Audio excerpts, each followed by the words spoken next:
अगर प्रेरणा स्रोत नहीं होंगे तो फिर हमारे दिमाग में वो बात नहीं आ पाएगी सामान्यतः, जैसे हम जैसे हैं वैसे हैं, हम वैसे ही चलते रहेंगे। तो अगर आप, जैसे मैंने आपसे कहा कि हर उम्र पे प्रेरणा स्रोत बदलते हैं, तो मुझे दो तीन लोग अच्छे लगे जो मुझे लगा अभी भी इंस्पायर करते हैं दूसरे क्षेत्र में। फौजा सिंह जी का नाम सुना है किसी ने? यस। फौजा सिंह। फौजा सिंह जी 100 वर्ष से अधिक के एक व्यक्ति हैं जिन्होंने 100 वर्ष के अधिक होने के मत के बाद भी मैराथन जीती है। और उन्होंने मैराथन दौड़ना कितनी उम्र पे शुरू करा? 90 की उम्र पर। तो मुझे बहुत अच्छा लगा, मैंने उनका नाम नोट करके डायरी में लिखा। और एक मन कौर है, वैसे बहुत सारे नाम नोटेड हैं, लेकिन मुझे लगा ये बहुत ही स्टार एग्जाम्पल हैं कि ऐसे भी लोग हो सकते हैं। तो मन कौर जी हैं, इन्होंने अपनी खेल यात्रा कितने वर्ष में शुरू करी? 93 ईयर्स पे उन्होंने अपनी खेलों की यात्रा प्रारंभ करी। कोई सोच भी नहीं सकता कि 93 वर्ष पर हम ऐसा कुछ करने की सोचेंगे।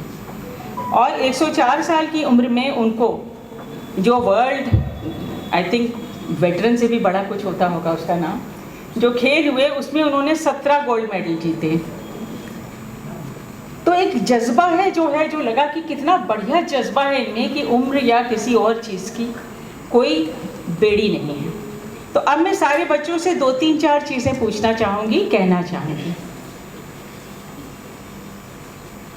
जब हम महिलाओं के बारे में बात करते हैं तो कहीं कोई गलत चीज़ हो रही है तो भी हमें आवाज़ उठानी चाहिए। जैसे उस फिल्म में हमने देखा कि वो लड़की अकेले भागी जा रही थी। मान लीजिए हमें कोई ऐसा जनक दिखता है, कुछ होता, अगर हम 2-3 लड़कियां भी इकट्ठी हो जाएं तो उस चीज़ पर प्रभाव पड़ेगा।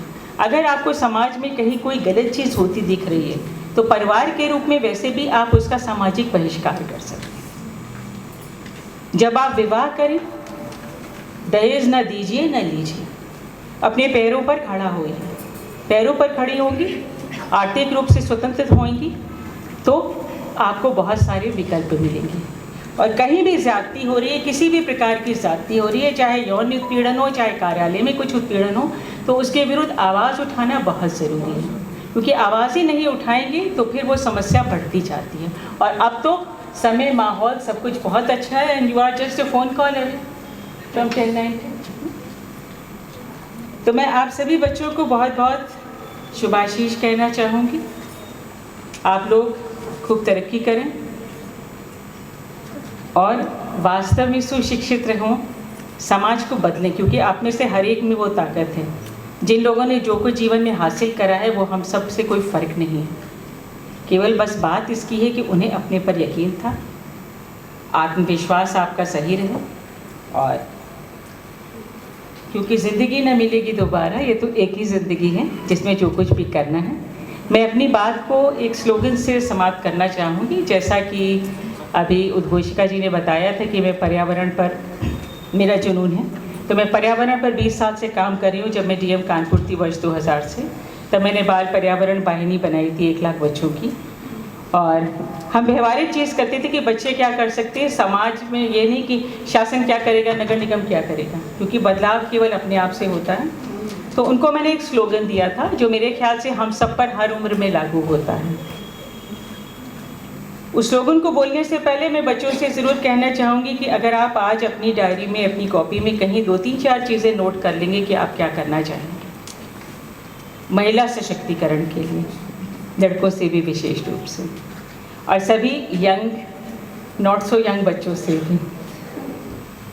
तो मैं विशेष रूप से एडीजी महोदया को बहुत बहुत धन्यवाद देना चाहूँगी कि उन्होंने मुझे यहाँ बुलाया।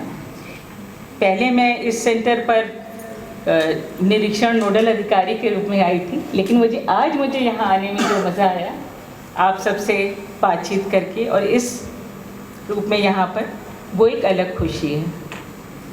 तो एक सृष्टि, एक जीवन, मुझे भी कुछ करना है। तो हम सब पे यही बात लागू होती है कि ये एक सृष्टि है, हम सब के पास एक जीवन है। क्योंकि अगर आप पुनर्जन्म में यकीन करते हैं तो याद नहीं रहता और आगे क्या होना है वो भी नहीं पता, तो एक ही तो जीवन है। तो एक सृष्टि एक जीवन, मुझे भी कुछ करना है। धन्यवाद। जय हिंद।